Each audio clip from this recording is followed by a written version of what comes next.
एक कड़क चाय। एक कड़क चाय।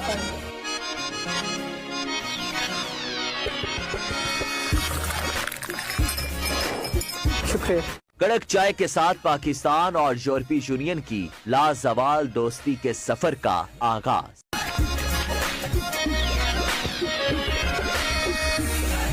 पूरे पाकिस्तान में मोहब्बतें बांटने निकली हैं यूरोपीय यूनियन की सफीर Reena क्योनका। After meeting so many of you in Euro Village in Islamabad, we're coming to your city. मिलते हैं आपके शहर में। पाक यूरोप दोस्ती ट्रक यूरो विलेज इस्लामाबाद से पूरे पाकिस्तान के सफर पर निकला है। पाकिस्तानियों ने रीना क्योनका को दिल की गहराइयों से अलविदा कहा। पाक यूरोप दोस्ती ट्रक इस्लामाबाद से लाहौर, फिर कराची और उसके बाद कोयटा से होता हुआ पिशावर और फिर रावलपिंडी पहुंचेगा।